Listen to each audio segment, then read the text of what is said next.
जिज्ञासु मित्रों, बहुत बहुत अभिनंदन है आपका हमारे इस चैनल दिव्य सृजन स्पिरिचुअल में। और जिज्ञासुओं, आज फिर हम उपनिषदों के एक विषय को लेकर यहाँ आ गए हैं और विषय है सत्ता किसकी, आत्मा की या माया की। संभूति और असंभूति रहस्य क्या है, ईशावास्य उपनिषद से इस पर चर्चा होगी। तो इस विषय पर हम चर्चा करें, लेकिन जितने भी मित्र आज उपस्थित हैं, प्रदीप यादव जी, नीरज जी,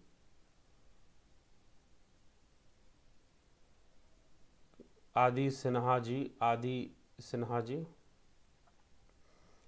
चलिए, प्रजापत रवि जी, अभिषेक कुमार जी, राजू पाल जी, सभी का बहुत अभिनंदन।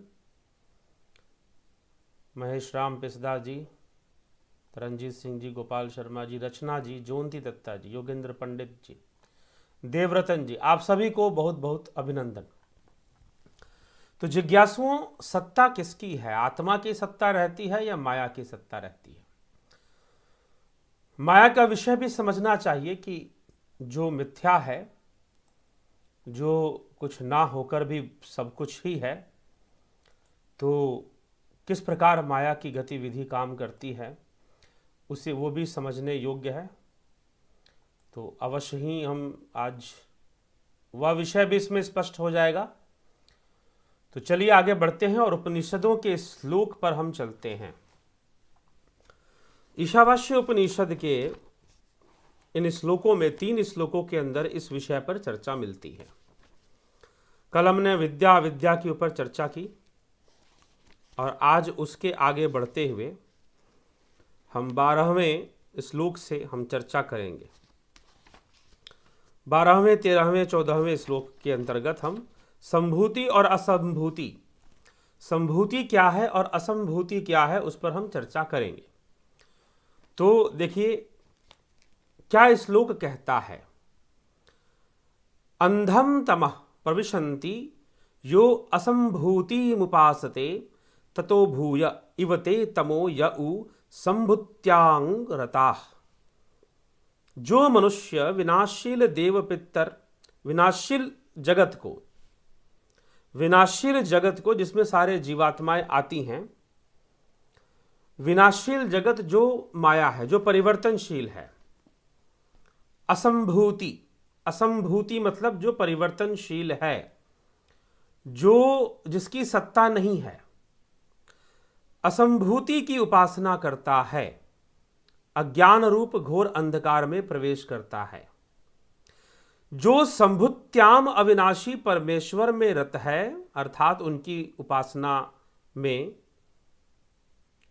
उपासना के मिथ्या अभिमान में, जो अब देखिए जिस प्रकार से विद्या की चर्चा हुई थी, उसी प्रकार से यहां संभूति और असंभूति की भी चर्चा है। भेद क्या है, आत्मज्ञानी का भेद है, आत्मज्ञानी का भेद है। तो जो आत्मज्ञानी है उनके दृष्टि में भेद आ जाता है और उनकी जो दृष्टि है अधिक पारदर्शी होती है, अधिक साफ होती है। तो अंधम तमः प्रविशन्ति यो असंभूति मुपासते ततो भूय इवते तमो यउ संभूत्यांग रता। तो जो मनुष्य असंभूति की उपासना करता है, अर्थात परिवर्तनशील संसार में स्थित होकर कामनाओं के वशीभूत जो उपासना करता है, वह तो अंधकार में जाता है। लेकिन जो अज्ञानतापूर्ण ढंग से संभूति अर्थात सत्ता की भी उपासना करता है, वह भी अंधकार में ही जाता है। यह बड़ी विचित्र बात है। पहले भी जब ये विद्या पर चर्चा हुई तो श्लोक ये कहते हैं, 9वां 10वां 11वां श्लोक पर हमने कल ही चर्चा की थी। तो उसमें कहा गया कि अविद्या और अविद्या दोनों ही तुम्हारे पतन का कारण बन जाते हैं, दोनों ही तुम्हें अंधकार में ले जाते हैं। फिर कहा गया नहीं, जो विद्या का विषय है वह आत्मज्ञानियों के लिए कुछ और है, उसका अर्थ कुछ और है, और जो अविद्या है वह भी आत्मज्ञानियों के लिए उसका अर्थ कुछ और है। इसीलिए उसके अनुसार ना तो विद्या बाधक है और ना ही अविद्या बाधक है। जो आत्मज्ञानी निष्काम भाव से संसार के कर्म भी करता है उसके लिए कर्म बाधक नहीं है, और उसके लिए विद्या तो ज्ञानमय है, इसीलिए सहायक भी है। इस प्रकार से लिखा गया। ठीक उसी प्रकार से उसी लहजे में क्या लिखा जा रहा है यहां पर कि जो असंभूति, असंभूति मतलब यह संसार को असंभूति, जो जिसकी सत्ता नहीं है, जो स्वयं से नहीं है। जो स्वयं से है वही तो स्वयंभू है, और जो परवश है वो कभी स्वयंभू ना हो सकता। तो जो स्वयं से नहीं है उसके लिए कहा गया असंभूति। जो नित्य परिवर्तनशील है, विनाशशील है, वह असंभूति है। जो असंभूति की उपासना करते हैं वह भी विनाश को प्राप्त होते हैं, अंधकार को प्रवेश करते हैं, अंधकार में प्रवेश करते हैं। लेकिन साथ ही साथ जो संभूति की उपासना करते हैं, जो संभूति की उपासना करते हैं वह भी अंधकार में ही प्रवेश करते हैं। कितनी बड़ी विचित्र बात है। ऐसा क्यों कहा जा रहा है? ऐसा कहा क्यों जा रहा है? अब यहां पर प्रश्न उठता है कि ऐसा कहा क्यों जा रहा है। यही समझने का विषय है कि ऐसा क्यों कहा जा रहा है। तो संभूति और असंभूति क्या विषय है और किस विषय में ऐसी बात कही गई है? तो दो प्रकार के लोग हैं। मैंने ये चर्चा देखी इस चैनल पर, मैंने बहुत पहले भी की है। एक कहते हैं कि नहीं, साकार तो कुछ होता नहीं है, सब कुछ निराकार ही होता है, निराकार ही सत्य है, साकार तो मिथ्या है, असत्य है, साकार की उपासना नहीं करनी चाहिए, ईश्वर तो साकार हो ही नहीं सकता, निराकार ही हो सकता है। तो क्या तुमने निराकार का साक्षात्कार किया है? प्रश्न ये उठता है। क्या तुमने निराकार को जाना है? क्योंकि जब तुम निराकार निराकार कहते हो तो निराकार निराकार कहते हुए भी तुम साकार में ही हो, क्योंकि इस मन बुद्धि से निराकार संभव नहीं है। मन बुद्धि चित्त अहंकार से क्या संभव नहीं है? निराकार संभव नहीं है। निराकार तो ध्यान समाधि से, सुरत समाधि से ही संभव है। ऐसे निराकार संभव नहीं है। तो हमें यह विचार करना है, यह सोचना है कि आखिर कहा क्या जा रहा है, क्यों कहा जा रहा है कि असंभूति की उपासना करने वाले भी अंधकार में प्रवेश कर जाएंगे और संभूति की उपासना करने वाले भी अंधकार में प्रवेश कर जाएंगे। ऐसा क्यों है? ऐसा इसलिए क्योंकि आज भी देखिए आप समाज में ऐसे बहुत सारे लोग हैं जो मुख से बोलेंगे ईश्वर तो निराकार है, जैसे उनसे बड़ा कोई ज्ञानी ना हो। ईश्वर तो निराकार है, इस तरह से बोलेंगे कि जैसे वही सर्वश्रेष्ठ ज्ञानी वही, उन्हें सब समझ में आ गया है। तो मित्रों, यह कई बार हमने इस चैनल पर निराकार साकार के विज्ञान को समझाते हुए कहा है कि योग का प्रारंभ हमेशा साकार में होता है, निराकार में नहीं होता। भक्ति हमेशा साकार में होती है, निराकार में नहीं होती। निराकार तो तुम्हारा लक्ष्य है, निराकार तो तुम्हारा लक्ष्य है। और निराकार तक तुम कैसे पहुंचोगे? कैसे पहुंचोगे? साधना से, योग साधना से, निरंतर ध्यान का अभ्यास करते हुए, निरंतर ध्यान का अभ्यास करते हुए आप निराकार में प्रवेश करेंगे। समाधि की अवस्था में जब भावातीत हो जाएंगे, जब चिंतनातीत हो जाएंगे, जब चित्तवृत्ति का निरोध हो जाएगा, तब जाकर आप निराकार में प्रवेश कर पाएंगे। उसके पहले तो जो कुछ भी है सब का सब साकार ही है। ठीक? तो इसीलिए हमें यह मित्रों विचार कर कर ही इस विषय पर चलना चाहिए और समझना। इसीलिए कहा गया कि जो संभूति का विषय है, संभूति की उपासना है, वह भी अंधकार में प्रवेश कराती है और असंभूति तो अंधकार में प्रवेश कराती ही है। असंभूति तो अंधकार में प्रवेश कराती ही है। तो संभूति की उपासना और असंभूति की उपासना, तो हमें इस तथ्य को समझाने के लिए यहां पर यह वर्णन मिल रहा है। तो आइए आगे हम चलते हैं।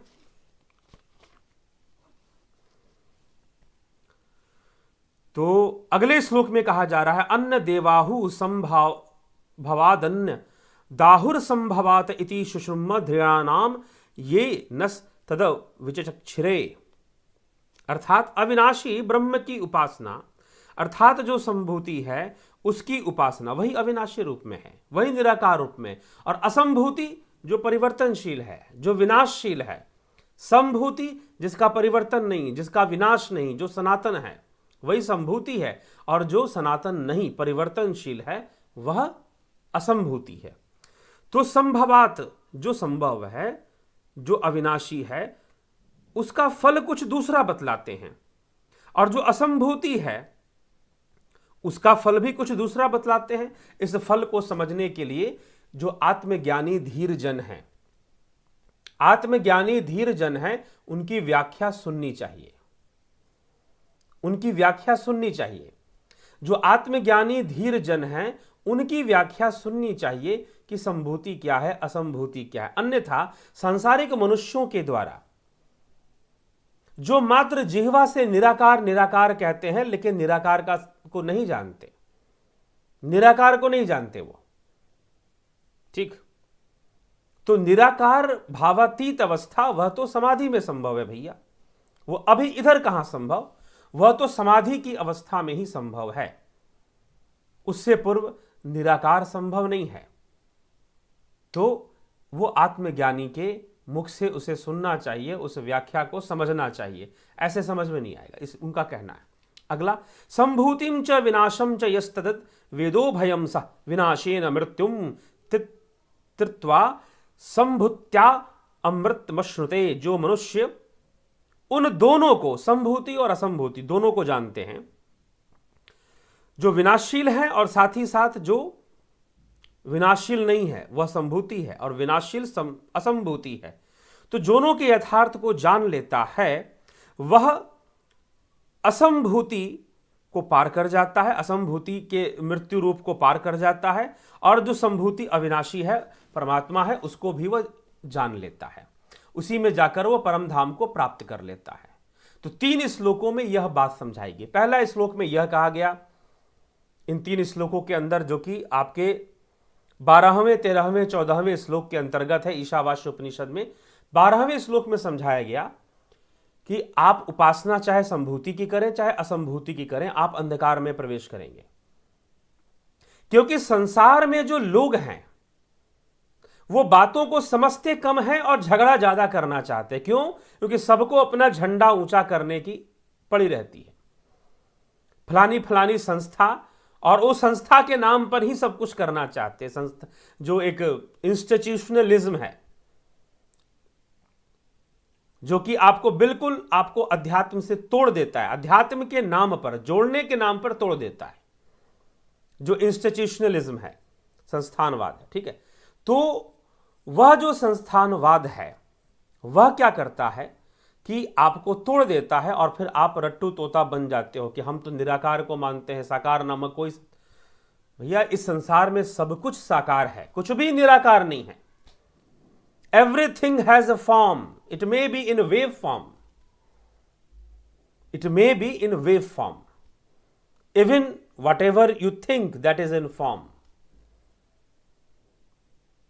जो आप सोचते हैं, आपकी जो विचार तरंगे हैं, वह भी फॉर्मलेस नहीं है। तो सब कुछ फॉर्म में है, सब कुछ आकार में है, निराकार में कुछ नहीं है।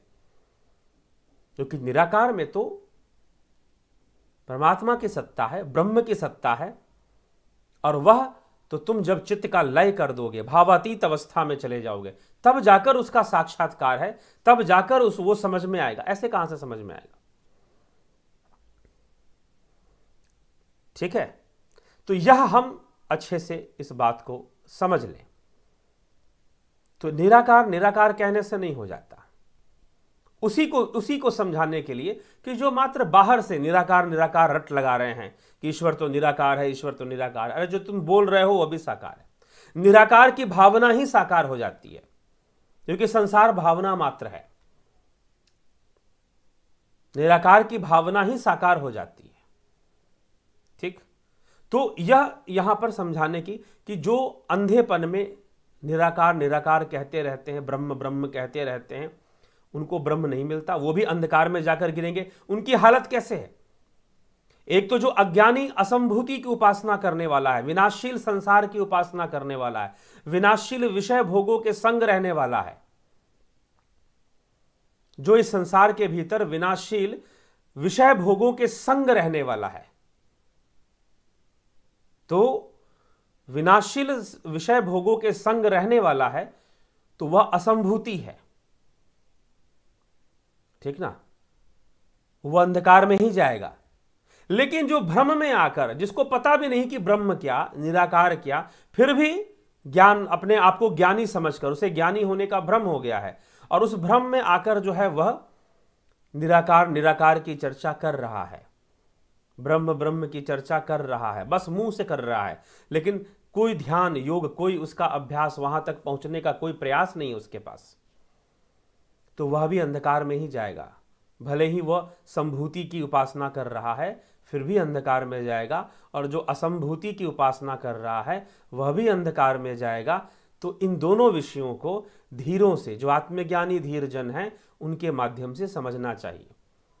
तो बाधा तो असंभूति भी नहीं है, बाधा तो संभूति भी नहीं है, और जो असंभूति की उपासना करने वाले हैं आत्मज्ञानी, वह मृत्यु पर विजय प्राप्त कर लेते हैं, मृत्यु को पार कर जाते हैं, ऐसा 14वें श्लोक में कहा जा रहा है। और संभूति की उपासना से वह एक ही ज्ञानी है जो दोनों ही उपासनाएं कर लेता है, असंभूति की भी और संभूति की भी। वह एक ही व्यक्ति है जो दोनों ही उपासनाएं कर लेता है, असंभूति की ही संभूति की ही, अर्थात साकार के भी निराकार के भी, दोनों की उपासना वो कर लेता है, क्योंकि वो आत्मज्ञानी है, और वह मुक्त भी हो जाता है, वो परम धाम की प्राप्ति भी कर लेता है। और जो आत्मज्ञानी नहीं है, वह, कोई कहेगा नहीं नहीं साकार गलत है, निराकार ही सही है, और दूसरा कहेगा नहीं निराकार कुछ नहीं होता, साकार ही सब कुछ होता है। अरे भैया, दोनों है, दोनों ही है, लेकिन सत्ता किसकी है? यह संसार परिवर्तनशील है, यह संसार पर। एक बात बताइए, सत्ता किसकी है? आप आज ये वीडियो सुन पा रहे हैं, आप वीडियो सुन पा रहे हैं, सत्ता किसकी है? सत्ता किसकी है? कौन नहीं होगा तो आप नहीं सुन पाएंगे। आप यह वीडियो सुन पा रहे हैं, किसकी सत्ता से सुन पा रहे हैं? ऐसी कौन सी वस्तु अगर ना हो तो सारी व्यवस्था होने पर भी आप नहीं सुन पाएंगे? तो एक तो इंटरनेट की भी सत्ता है, लेकिन सबसे ऊपरी सत्ता कौन सी है? बिजली की सत्ता है। अगर बिजली ना हो तो ना कंप्यूटर चल सकता है, ना मोबाइल चल सकता है, ना ही इंटरनेट चल सकता है। तो बिजली की सत्ता है, उसकी सत्ता में ही सब कुछ हो रहा है। आप सुन पा रहे हैं, आप देख पा रहे हैं। वैसे ही सत्ता तो आत्मा की है, सत्ता तो उस आत्मा की ही सत्ता है जिससे प्रेरित होकर, जिसके सकाश से सब कुछ हो रहा है। और वह आत्मा ही तो मातृरूपा है, सब कुछ करने वाली है। तो इसीलिए सत्ता तो उसी की है। संसार परिवर्तनशील है, यह भी उसी का रूप है, उसी का एक रूप है। लेकिन यहां पर सत्ता कहते हुए संभूति मतलब जो सत्तावान है, असंभूति मतलब जिसकी सत्ता नहीं है। संभूति मतलब जो सत्तावान है, असंभूति जिसकी सत्ता नहीं है। तो यह संसार इसकी सत्ता नहीं है, माया की सत्ता नहीं है, इंद्रियों की सत्ता नहीं है। सत्ता तो आत्मा की है जो निर्विकल्प निराकार है। सत्ता तो आत्मा की है। तो जो आत्मा की सत्ता है वही सत्ता, उसी सत्ता से सब कुछ चल पा रहा है। आत्मा के सकाश से ही सब कुछ चल पा रहा है। इसलिए इस बात की लड़ाई हमेशा के लिए खत्म कीजिए कि निराकार बड़ा या साकार बड़ा, निराकार बड़ा या साकार बड़ा, इसकी लड़ाई हमेशा के लिए खत्म कर दीजिए। जिसके मन में इसके बीच में भेद है, इसका मतलब कि अभी वह आत्म अनुभूति और आत्मज्ञान के विषय से नहीं जुड़ पाया है। तो यह समझने की आवश्यकता है। ठीक है मित्रों, यह समझने की आवश्यकता है। कुछ लोग पूछते हैं क्या आत्मज्ञान और ब्रह्म ज्ञान एक ही है? एक जगह पर में कोई संस्था है, वो ये कहती है कि हम ब्रह्म ज्ञान देते हैं, हम आत्मज्ञान नहीं देते। वो आत्मज्ञान शब्द का प्रयोग नहीं करेंगे, ब्रह्म ज्ञान का प्रयोग करें। विवेक चूड़ामणि पढ़ लीजिए, आदि गुरु शंकराचार्य ने कहा है कि आत्मकेर बोधेन बिना विमुक्तिर्ना सिद्ध्यते ब्रह्म शतांतरे अपि। ब्रह्म आत्मैक्य बोध, ब्रह्म आत्मैक्य बोध अर्थात ब्रह्म आत्मा का एकत्व बोध ही आत्मज्ञान है और ब्रह्म ज्ञान है। आत्मा ही ब्रह्म है, अयम आत्मा ब्रह्म।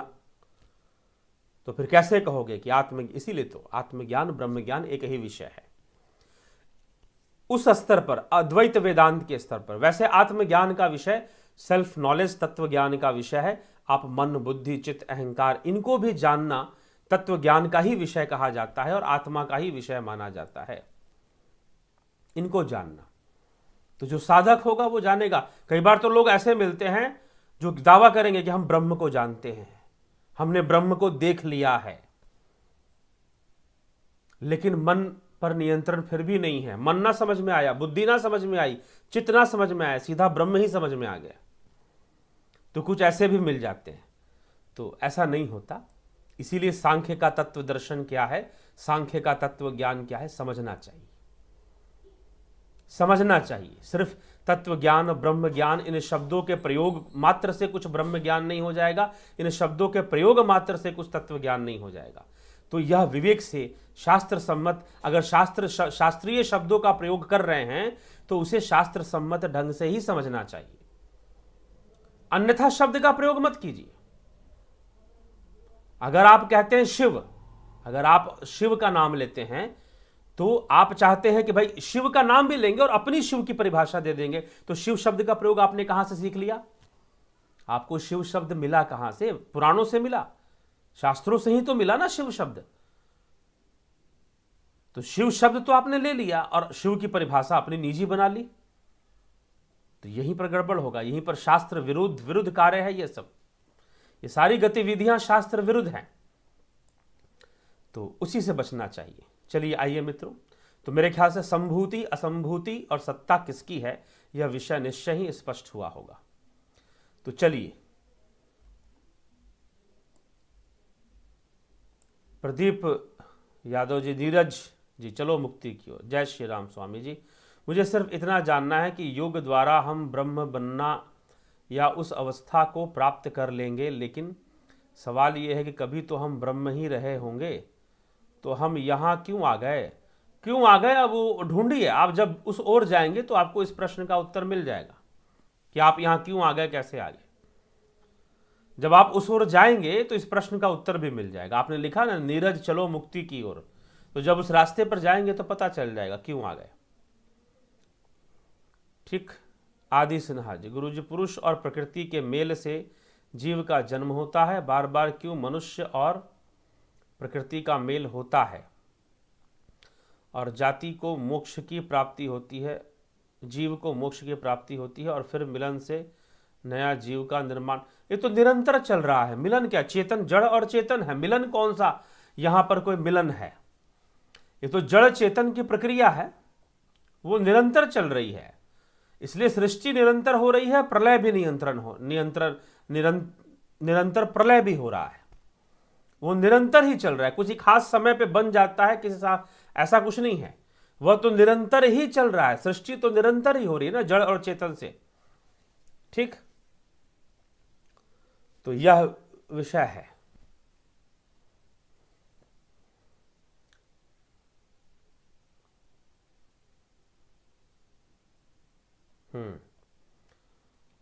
तो पुरुष की नजर से देखते हैं तो ना मोक्ष है और ना बंधन, ना जन्म है ना मरण। तो हमें ऐसा क्यों अनुभव होता है कि यह संसार है, प्रकृति का अस्तित्व, यह सब क्यों है? प्रकृति का अस्तित्व है, प्रकृति के 3 गुणों से सब कुछ बन रहा है। त्रिगुणी माया 3 गुणों के वशीभूत ही सब कुछ है। जो कुछ भी है 3 गुणों के वशीभूत है। ओम तत्सत जी।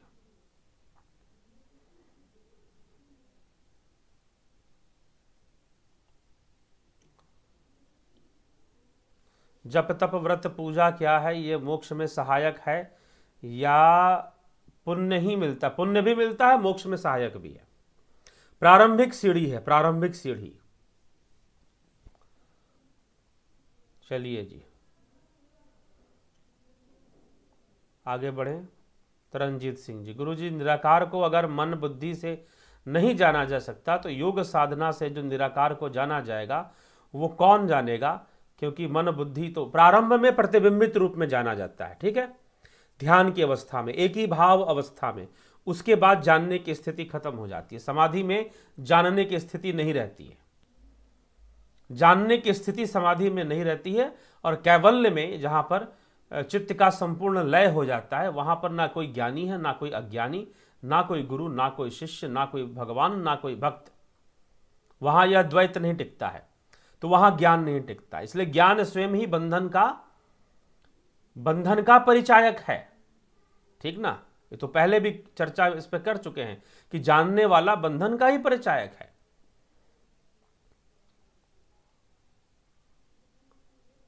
तो एक प्रतिबिंबित भाव ही बनता है ब्रह्म का ध्यान की अवस्था में, तुरीय अवस्था में, और उसके बाद महासमाधि में ही निराकार मिलता है, उसकी प्राप्ति होती है।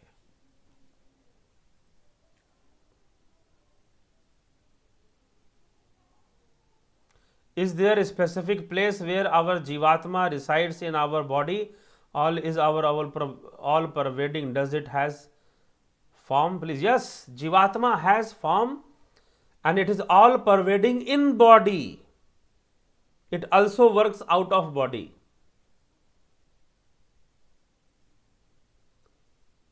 Is no specific place.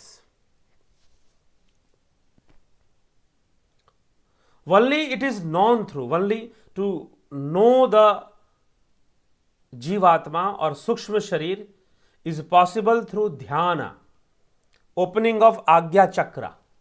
It is only possible through opening of Agya Chakra, through Dhyana, Dhyana Yoga. It is only possible through Dhyan Yoga to know your Sukshma Sharira, Jivatma. But it is all pervading in body. यह शरीर में हर जगह है, जो जीवात्मा है वह शरीर में हर जगह ही कंट्रोल बनाकर रखता है। लेकिन जब हमें जानना है तो हमारे मनुष्य जीवन में, मनुष्य शरीर में जो माध्यम है उसको जानने का, वह यहाँ से है, त्रिकुटी द्वार से है, कुटस्थ से है, वहाँ से है। उसको दशम द्वार भी कहते हैं, उसे आज्ञा चक्र भी कहते हैं, वहाँ से है जहाँ माताएं बहनें बिंदी लगाती हैं, भाई लोग तिलक लगाते हैं।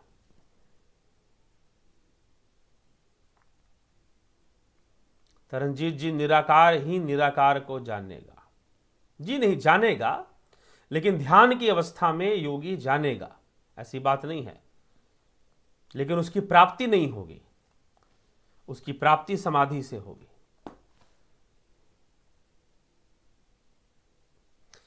गोपाल शर्मा जी, गुरु जी, क्या हर संसारिक क्रिया कर्म करते वक्त निरंतर आत्मा में विलीन रहने का स्पष्ट एवं पूर्ण रूपेण भान एवं बोध संभव है? जी हाँ, संभव है। यह तो ज्ञान का विषय है। देखिए, यह तो संभव ही है कि हम कर्तव्य की पालना जब करते हैं तो हमें पता है ना, अगर हमने ध्यान साधना अच्छे से की तो हमें पता है कि हाँ भाई, आत्मा की सत्ता तो है, प्रमाण हो जाता है। एक आत्मज्ञानी को तो अपनी अनुभूतियों से यह प्रमाणित हो जाता है कि आत्मा की सत्ता है। तो जब सत्ता है तो उसे निराकार, जो साकार सत्ता है, जो सांसारिक सत्ता है, मायिक सत्ता है, वह तो माया से है, तो वो उसे स्वयं ही मिथ्या जान पड़ता है। फिर इस माया से झगड़ भी नहीं सकते, लड़ भी नहीं सकते, क्योंकि झगड़ना लड़ना भी माया है अपने आप में। तो इसीलिए प्रारब्ध के वशीभूत कर्मों का सामना करना और कर्म करना, प्रारब्ध के वशीभूत कर्मों का सामना करना और कर्म करना, ऐसे करते हुए ही आत्मज्ञानी अपना जीवन व्यतीत करता है, अनासक्त भाव से, बिना आसक्त हुए।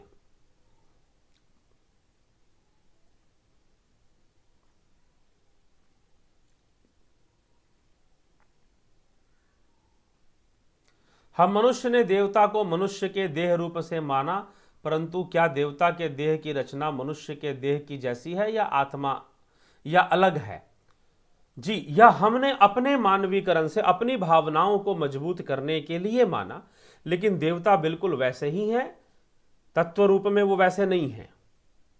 लेकिन हमने भाव रूप में देवताओं को स्वीकार किया, इसलिए देवता भाव रूप हैं। भाव रूप में हमने देवताओं को स्वीकार किया, इसीलिए हमने उन्हें अपने रूप में ही माना जाना, और जिस भावना में हम उनको याचना करते हैं, उनको पूजते हैं, उसी भाव रूप में वह हमें दर्शन भी दे सकते हैं। ठीक, उनसे हम जुड़ भी सकते हैं। यह भाव का विषय है। जी, माया है बड़ी ठगनी, लेकिन योगी के लिए माया का कोई महत्व नहीं, लेकिन आजकल लोग अध्यात्म को नजरअंदाज करते हुए ज्यादा माया के पीछे पड़ गए हैं। इससे बचने के लिए ध्यान योग के अलावा और कोई है? जी नहीं, ध्यान योग वही एक ही रास्ता है भक्ति का, और ध्यान योग का वह कोई अलग अलग नहीं है, अभ्यास का विषय है। ठीक, और माया से बचना भी क्या है? माया अपने आप हल्की पड़ जाती है, वो बंधन नहीं करती, बांधती नहीं है। यह तो बहुत ज़्यादा भ्रम पैदा किया जाता है कि माया है, माया है, माया छोड़ो, माया छोड़ो। ऐसा नहीं है। माया जब तक मन से ना छूटे तब तक क्या छूटेगी? तो ज्ञान के द्वारा ही माया का खंडन होगा, साधना के द्वारा ही, ध्यान योग के द्वारा ही।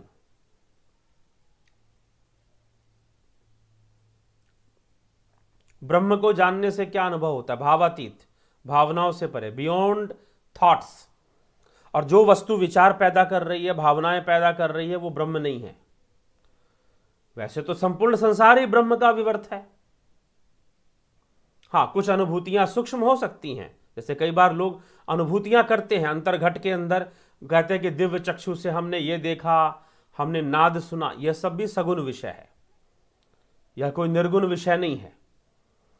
ठीक, भगवान श्री कृष्ण ने जब अर्जुन को दिव्य दृष्टि दिया और कहा कि तू मेरे योग ऐश्वर्य रूप को देख, पश्चिमय योगमैश्वरम, योगमैश्वरम मतलब योग सिद्ध रूप। अभी तू साधारण रूप में मुझे देख रहा, अब मेरे योग सिद्ध रूप को देख। और उसको भगवान ने 12वें अध्याय में सगुण कहा।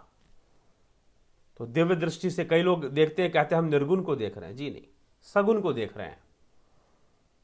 सगुण ही इंद्रियों के विषय में आएगा। तो ब्रह्म को जानने से भावातीत अवस्था आएगी। ब्रह्म को जानने से क्या अनुभव होता है? भावातीत। ठीक ना, भावनाओं से परे आप ऐसी अवस्था में चले जाएंगे, आपकी श्वास तक की प्रक्रिया स्थगित हो जाएगी, प्राकृतिक रूप से, जबरदस्ती नहीं, अपने आप स्थगित हो जाएगी। गुरु का अर्थ क्या होता है? गुरु जी, गु अंधेरा जानिए, रू कहिए प्रकाश, मेटे अज्ञानतम ज्ञान से गुरु नाम है तास। ठीक, जो अंधकार से प्रकाश की ओर ले जाए उसको गुरु कहते हैं। जो ज्ञान की ओर ले जाए, जो सत्य की ओर ले जाए, ठीक है, जो अमृतत्व की ओर ले जाए, उसे गुरु कहते हैं। ठीक है,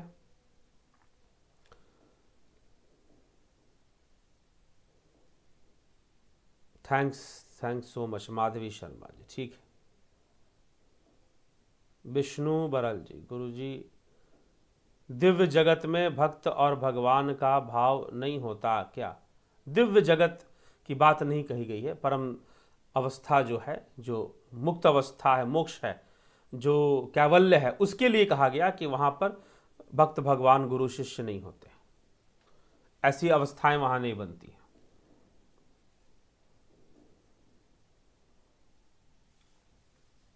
क्या सूक्ष्म शरीर एवं सूक्ष्म लोक दिख पाना तीसरा नेत्र खुलने का? जी हाँ, कह सकते हैं, तीसरा नेत्र खुलने का प्रमाण है। क्या समाधि में आत्म अनुभव होता है या साक्षात्कार अथवा दर्शन? समाधि में लय होता है, लय, सारी अनुभूतियों का लय, चाहे वो सूक्ष्म अनुभूति हो, अंतर्मुखी होकर अनुभूति की हो, चाहे बाहर इंद्रियों से अनुभूति की हो, जैसे भी की हो, उन सब का लय होता है समाधि में।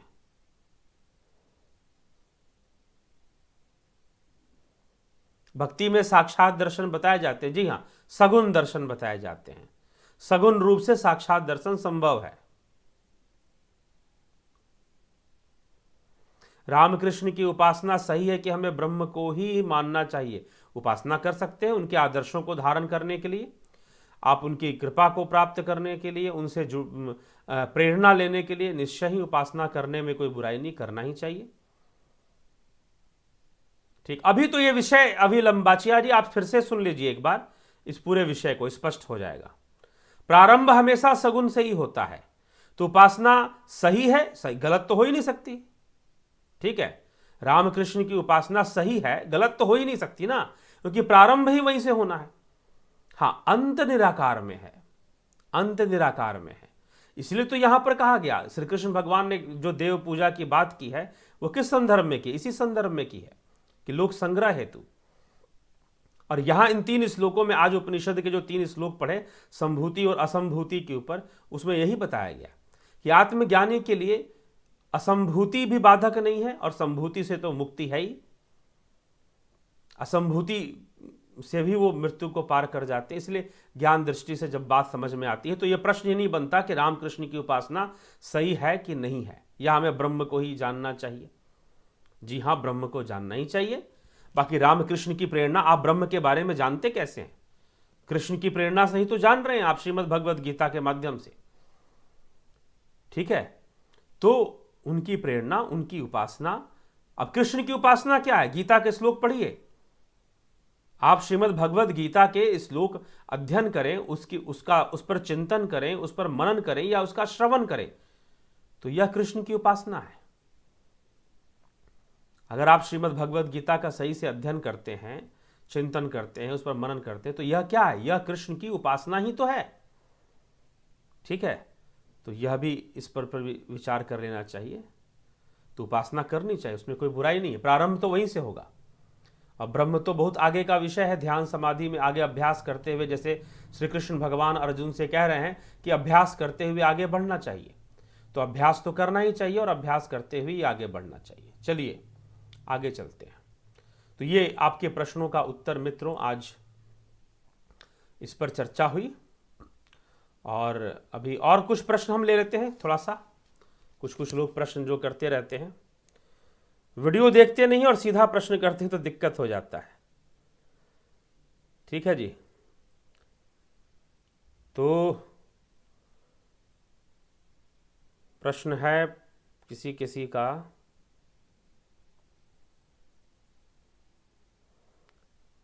पूनम जी आप महाराष्ट्र कहाँ आएंगे? पहले पूना आएंगे। आप संपर्क में रहिए, हमेशा लाइव में हम बताते नहीं रहेंगे कि हम कहाँ पर। जिनको संपर्क करना है आप सीधा संपर्क करके आप पूछें। तो इस प्रकार से कई मित्रों के, एक और हैं मित्र,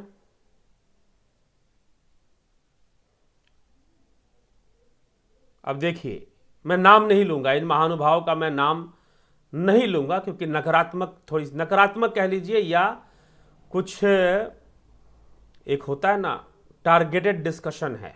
ठीक है, तो आइए, लेकिन फिर भी इनके विषय को मैं ले लेता हूँ। देखिए, हो सके तो मैं इनके चैट को शेयर भी कर दूं। अब वो क्या कहते हैं? प्रणाम महात्मा जी,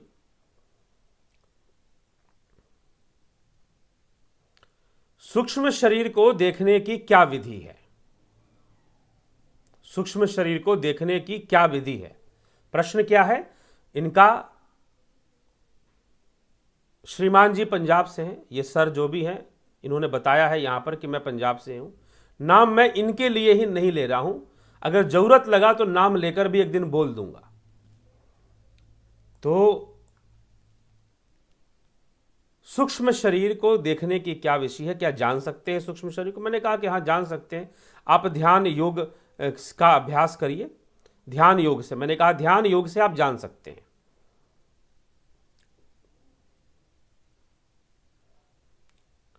तो अब अगला कमेंट वो कर रहा है, मैंने बता दिया कि ध्यान योग से आप सूक्ष्म शरीर के बारे में। अगला कमेंट है उनका कि अब सूक्ष्म शरीर को देखने की अभ्यास विधि भी बता दो जी, हम कैसे और क्या करना है? आभार होगा आपका। ठीक है, या कोई फीस है उसकी? अब ये पूछ रहे हैं क्या उसकी कोई फीस है? खुद का प्रश्न क्या है, क्या उसकी कोई फीस है? तो यहां पर उत्तर दिया गया, ध्यान योग के कोर्सेस हैं, सन मेंबरशिप, जुपिटर मेंबरशिप, उनकी फीस है। अब क्या लिख रहे हैं? ओके सर, मैंने सोचा आप समाज सेवा कर रहे हैं, आप भी प्रोफेशनल ही हो। बड़ा दुख हुआ सर। मैंने उनको फिर अपना जवाब दे दिया कि आप वीडियो सुनिए, उसमें इस बात पर चर्चा की जा चुकी है। देखिए, एक व्यक्ति पूछता है कि आपकी फीस कितनी है, और फीस बता दो तो कहता है कि आप तो व्यवसाय कर रहे हैं। तो तूने फीस पूछा किस लिए भाई? फीस के बारे में पूछना ही नहीं चाहिए था ना फिर। मतलब कि आप पहले से निश्चित थे कि मैं फीस पूछूंगा, ये फीस कुछ बताएंगे तो उनको बोलूंगा अरे आप तो व्यवसाय कर रहे हैं। तो भैया जो व्यवसाय नहीं कर रहे हैं वहां जाओ, सीधी सी बात। जो व्यवसाय नहीं कर रहे हैं वहां जाओ। अब यही चीज होती है। अब कहानी सुनाने के लिए मेरे पास बहुत सारी कहानियां हैं, कथाएं बहुत सारी है, जिसमें मैं आपको बता दूं कि भाई ऐसे ऐसे लोगों ने जाना, ज्ञान प्राप्त किया, समझा और जाना। तो इसीलिए विचार करना चाहिए, विचार कर कर ही कोई बात कहनी चाहिए। पता चल जाता है कि आपका उद्देश्य क्या है। आप खुद ही अपने थोड़े थोड़े डायलॉग से क्लियर कर देते हैं कि आपका टारगेट कुछ बोलने का क्या है, पता चलता रहता है। आप ये समझ लीजिए। इसलिए कई लोग कई तरह के कमेंट करते हैं, और जो करते हैं उनको उस ढंग से उत्तर देने का प्रयास किया जाता है। तो इसलिए मित्रों, इस चक्कर में ना पड़े। यह जो मैं तो सोचा आप समाज सेवा, अरे भाई जब तुमको लग रहा था समाज सेवा कर रहे हैं तो समाज सेवा पे बात करनी चाहिए थी। खुद ही पूछते हो कि फीस क्या है, और फिर खुद ही लिख देते हो कि व्यवसाय कर रहे हैं। तो अगर तुम्हें पता था कि भाई फीस लगती है, तभी तो तुमने पूछा कि फीस क्या है। और मैं वीडियो सुनता हूं, सारे बोल रहे कि सारे वीडियो सुनता हूं, और आपको फीस नहीं पता है। डिस्क्रिप्शंस में फीस दिए गए हैं, आपको फिर इस वीडियोस में भी बताए जाते हैं कि क्या है, और वो इसलिए है फीस ताकि क्यों है। अब सुन लीजिए ध्यान से, पहले भी रिपीट बता चुके हैं और आज फिर से रिपीट कर रहे हैं, क्योंकि हम नहीं जानते कि आप कौन हैं। हम नहीं जानते कि आप कौन हैं, ठीक ना। इंटरनेट है ये कोई आमने सामने बैठे हुए हम लोग नहीं हैं कि यहां पर बैठकर जो है सारी बात जानी जाए। और फोन के माध्यम से हो चाहे जहां भी माध्यम से हो, वो पता कैसे चलेगा? वो पता कैसे चलेगा कि आप कौन हैं, क्या हैं, कितने गंभीर हैं, नहीं हैं? तो ध्यान योग कोई ऐसा विषय नहीं है कि भाई कोई खेल नहीं है कि चलो भाई यूट्यूब में लोग क्या करते हैं, वीडियो लगा दी और देखना शुरू कर दिया। कुछ देर देखा, किसी ने 5 मिनट देखा, किसी ने 10 मिनट देखा, छोड़ के चले गए। तो ध्यान योग के वीडियो के साथ कोई ऐसा करे, वो हम मजाक थोड़ी ना है भाई। हाँ, मजाक, इस मजाक समझ रखा आपने ध्यान योग का विषय। तो जो लोग गंभीरता से करना चाहते हैं वही आए, इसको ज्वाइन करें, और नहीं करना चाहते तो ऑनलाइन सिस्टम में तो उसका फीस निश्चित है। हाँ, आप सीधा हमारे पास आइए, हमने कह दिया आप हमारे सेंटर पे आइए, आपको निःशुल्क प्रदान कर देंगे। सेंटर पे आ जाओ, आप रहो, आमने सामने बैठो, मिलो, ठीक है। तो उसी से संभव हो सकता है, और कोई दूसरा संभव वाली बात नहीं। और दूसरी बात जिसको करना है ना, देखिए एक बार क्या हुआ कि ट्रेन से कुछ लोग यात्रा कर रहे थे, और ट्रेन में क्या था कि एक पानी बेचने वाला, गर्मी का मौसम, मई का महीना, जेठ का मास, और पानी बेचने वाला जो है वो बेच रहा था पानी बेच रहा था। वो कह रहा था कि भाई पानी पी लो, पानी पी लो, 1 रुपए का 1 गिलास, 1 रुपए का 1 गिलास पिला रहा था वो पानी। अब इतने में एक आदमी मिला कि भैया 1 रुपए का पानी, कितने का पानी पिलाओगे? उसने कहा कि हाँ जी पिलाएंगे। कितने का पिलाओगे?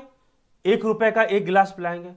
अच्छा 1 रुपए का तो महंगा है यार, मुझे 50 पैसे में पिला दो, मैं गरीब आदमी हूं, मुझे 50 पैसे में पिला दो। नहीं जी, मैं 1 रुपए में ही पिला पाऊंगा। बेचारा जो पानी बेच रहा है वो खुद भी तो गरीब है। मैं पानी बेच रहा हूं, और वो पता कि नहीं 50 पैसे में नहीं, 1 रुपए में। तो उसने कहा कि नहीं 50 पैसे में पिलाओगे तो पीऊंगा। बोलेगा ठीक है, मैं चला, वो चल दिया। अगर पानी नहीं पिलाओगे, उसने रोका उसे कि पानी पिला दो मुझे, कहां जा रहे हो? तो उसने कहा कि नहीं, तुम 50 रुपए भी दे दोगे तो तुम्हें पानी नहीं पिलाऊंगा, तुम्हें प्यास नहीं है, तुम्हें प्यास नहीं है। अगर तुम्हें प्यास होता तो तुम पानी पी चुके होते अब तक। ये है वो है, ऐसा वो है, तुम ये सब चक्कर में ना पड़ते, तुम अब तक पानी पी चुके होते। तो तुमने बात ही कुछ इस ढंग से शुरू कर दी, पहले ही पूछ रहे हो कि फीस क्या है, और फिर फीस बता दो तो कहते हो व्यवसाय है। तो लक्ष्य ही कुछ और है। तो जब लक्ष्य ही कुछ और है तो उसके लिए कुछ किया नहीं जा सकता है। तो इसलिए मित्रों, यह तो आपकी गंभीरता, आप कई मित्र हैं बहुत अच्छे से बातचीत करते हैं, अपनी साधना करते हैं, कई लोग साधना पे, कई लोगों की तो साधनाएं हमने सुनकर भी कि हाँ भाई वो इस तरह की साधना कर रहे हैं, वो लिख रहे हैं कि हाँ मैं ऐसे ऐसे ध्यान करता हूं, मुझे ऐसी अनुभूतियां होती है। हम उनको यही सलाह करते हैं कि हाँ आप करिए, अपने मार्ग पे आगे बढ़ते रहिए। कई लोगों ने, इसमें से पहले भी एक व्यक्ति थे, उनको मैंने कहा था कि आप करिए, आपको जो चर्चा मुझसे करनी हो करिए। और भी कोई लोग हैं इसमें, गोपाल जी और कई लोग इस तरह से, एक हैं नारायण जी, उनको भी मैंने कहा कि नहीं, आप जो साधना कर रहे हैं उस पर आगे बढ़िए, अच्छी बात है, करो भाई। हाँ, अगर विशेष रूप से अगर आपके पास एक सिस्टम नहीं है और सिस्टम में आप आना चाहते हैं गहराई में उतरने के लिए, तो जरूर आप इसका लाभ उठाइए। तो कोई भी इसका लाभ उठा सकता है, अन्यथा आप जो कर रहे हैं करिए ना, किसने रोका, कोई थोड़ी ना, उसमें तो प्रोत्साहित करता हूं, बहुत अच्छी बात है भाई, ठीक। लेकिन जो एक प्रोटोकॉल है, एक सिस्टम है, वो है। इसीलिए हम किसी से कोई चंदा या इस तरह की चीजों का कभी डिमांड नहीं करते कि भाई आप दे। आप चले जाओ, दूसरे कई चैनल है जहां पर आपको कमेंट का उत्तर देने के लिए आपको क्या सुपर चैट में वो करना पड़ता है। आप सुपर चैट से जो पैसे भेजकर प्रश्न पूछेंगे उसी प्रश्न का उत्तर मिलेगा, दूसरे प्रश्न का उत्तर नहीं मिलेगा। लेकिन यहां पर मैं कोशिश करता हूं, घंटा हो जाए, 1.5 घंटा तक मैं रुक जाता हूं कई बार लाइव में, लोगों के देखता हूं प्रश्न बहुत अधिक हैं तो उनके प्रश्नों का उत्तर देने के लिए 1.5 घंटा तक रुक जाता हूं। दूसरे भी कई चैनल हैं, आप जाकर देखो, आप जब तक आप सुपर चैट नहीं करेंगे वो आपके प्रश्न का उत्तर नहीं देते हैं, वो आपके प्रश्न का उत्तर नहीं देते हैं। तो इसीलिए अच्छे से समझे, विचार करें और तब कुछ कहें। और रही बात, फिर आ जाते हैं एक और बात, व्यवसाय, पूरी प्रकृति ही एक व्यवसाय है। आपको मान लो कि रात को अच्छी नींद आ गई ना, वह भी कर्मफल का परिणाम है, वह भी कर्मफल का परिणाम है। इसीलिए पारदर्शिता में विश्वास करो। समाज सेवा के चक्कर में पूरे देश का बेड़ा गर्क हो रखा है। पारदर्शिता में विश्वास कीजिए। जो विदेशी फंडिंग पर देश को बर्बाद करने में लगे हैं उनको छोड़ दीजिए। जो देश के अंदर जो समाज सेवा के नाम पर करने वाली जो संस्थाएं जो काम कर रही हैं, सन 2005 तक बोलती रहेंगी कि हम तो कुछ नहीं करते, हम व्यापार नहीं करते, हम व्यापार नहीं करते। 2010, 12, 13, 14 आते आते पता नहीं क्या क्या व्यापार शुरू हो गया। मैं खुद ऐसी संस्थाओं में जो फ्री में ज्ञान देती हैं, हम फ्री में ब्रह्म ज्ञान, फ्री में वो देख लिया भैया तुम्हारा पाखंड और तुम्हारा ब्रह्म ज्ञान, ठीक। तो इसीलिए समझकर, सोचकर, पारदर्शिता, अगर यहां पर आपसे फीस ली जा रही है तो पूरी पारदर्शिता के साथ ली जा रही है, और पूरी पारदर्शिता के साथ आपको कोर्स दिया जा रहा है, कोर्स कराया जा रहा है, काउंसलिंग भी कराई जा रही है। और ऐसा नहीं कि हमने वीडियो भेज दिए जी हो गया, जी नहीं, पूछा भी जाता है। जितने लोगों ने ज्वाइन किया है उनसे पूछा जाता है कि क्या कर रहे हैं, अभ्यास कैसा चल रहा है, अभ्यास करते हुए कोई समस्या तो नहीं आ रही है। साथ में ये काउंसलिंग भी चलती रहती है। कोर्स जिन लोगों ने ज्वाइन किया वो बेहतर तरीके से जानते हैं यहां पर। तो बी क्लियर, पारदर्शिता सबसे ज्यादा जरूरी चीज है। नहीं तो फ्री में, सेवा में लूटने वाले बहुत लोग हैं, पीछे से सब लूटते रहते हैं, ठीक। तो उनसे बच जाइए तो बेहतर है।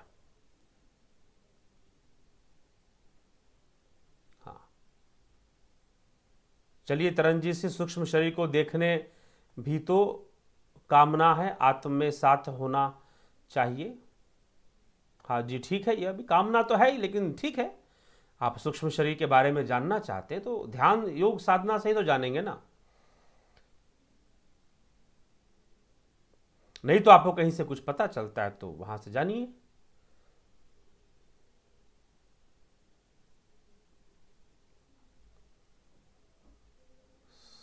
माधवी शर्मा जी, आदिशनाथ सर जी, सच में आप पूरा एक सिविलाइज्ड और स्पिरिचुअलाइज पर्सन है। So true, so much intensity you have to give knowledge to our question, thank you. आप सभी का बहुत बहुत आभार, आप सभी का बहुत बहुत स्वागत इस चैनल में और इस अभियान में, इस श्रृंखला में। तो मित्रों, इसी के साथ विराम देंगे यहाँ पर इस विचार प्रवाह को, और कल फिर एक नए विचार के साथ मैं आऊँगा। और साथ ही साथ जो जिज्ञासु पूना में या मुंबई में मिलना चाहते हों वो व्हाट्सएप पर संपर्क कर लें, अपने बारे में बता दें और फिर वो मुझसे मैं समय दूंगा। अभी पिछले कुछ दिनों के लिए समझ लीजिए कि लगभग ये पूरा महीना फरवरी का मैं बाहर ही रहने वाला हूँ, महाराष्ट्र यात्रा पर, पूना मुंबई पर ही पहले से ही योजनाबद्ध है सारा, तो उसी यात्रा पर रहने वाला हूँ। तो आप चर्चा कर सकते हैं जो लोग हैं, कई लोगों ने किया है और कई लोग और अगर मिलना जानना चाहें तो मिल सकते हैं। तो चलिए, इसी के साथ मैं विराम देता हूँ अपने विचारों को यहाँ पर। बहुत बहुत आभार आप सभी का।